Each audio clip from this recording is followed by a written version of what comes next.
Povo de Deus, a paz do Senhor Jesus Cristo.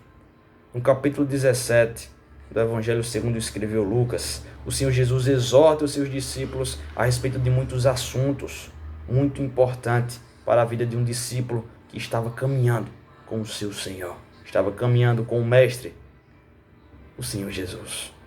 E a partir do versículo 20, Jesus é interrogado sobre quando viria o reino de Deus. Jesus prontamente responde que não vem o reino de Deus com visível aparência, pois o reino de Deus não viria como os fariseus tinham em seus olhos, tinham em sua mente. O que estava em sua mente eram as riquezas, o que estava em seus olhos eram os prazeres dos olhos, em sua hipocrisia, e suas infames paixões, mostrando a vergonha do seu pecado. E eles queriam, claro, mais riquezas, mais glória de olhos e o seu próprio prazer buscavam. E assim procuravam em vão pelo reino errado. Irmãos, eles procuravam em vão com os assuntos errados.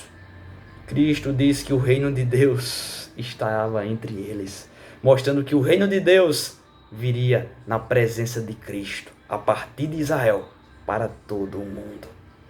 A seguir, dirigiu-se aos discípulos e disse Jesus: virá o tempo em que desejareis ver um dos dias do Filho do Homem, e não vereis. Cristo agora fala de um tempo que precederia na sua volta, mas primeiro ele explica no versículo 25 a missão da sua vinda. Importa, primeiro, que ele padeça muitas coisas e seja rejeitado por esta geração.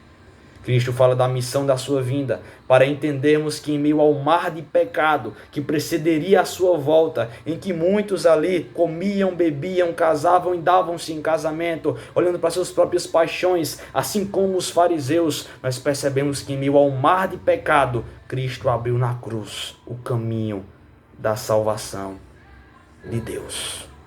Salvação esta que é eterna e estreita, pois o caminho da cruz revela o quanto é estreito o caminho da salvação.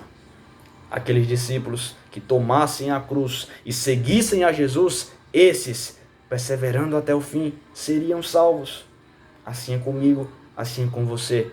Cristo nos mostra que em meio a um mundo mentiroso, em meio ao mundo que chamam de motivação, uma mensagem que pregue que você consegue, uma mensagem que pregue que você é bom, que você é justo, que somente por você tudo depende.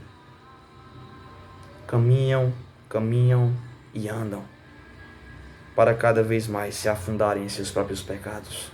Mas em meio ao mar de pecado, Cristo abriu a porta na cruz.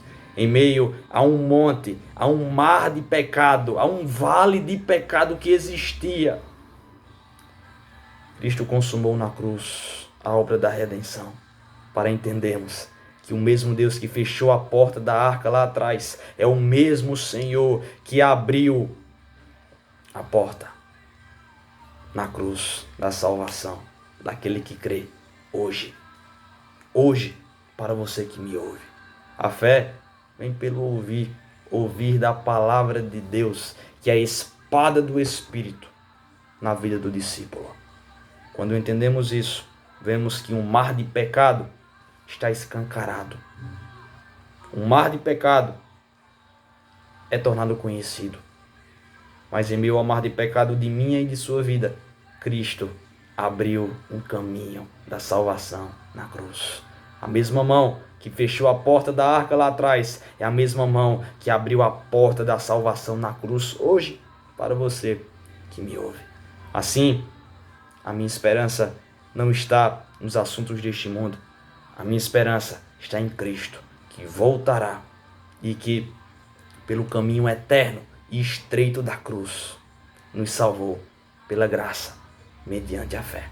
Que Deus abençoe sua vida e guarde no seu coração que, em meio a um mar de pecado, Cristo, que Deus fez da cruz de Cristo, o caminho para a salvação.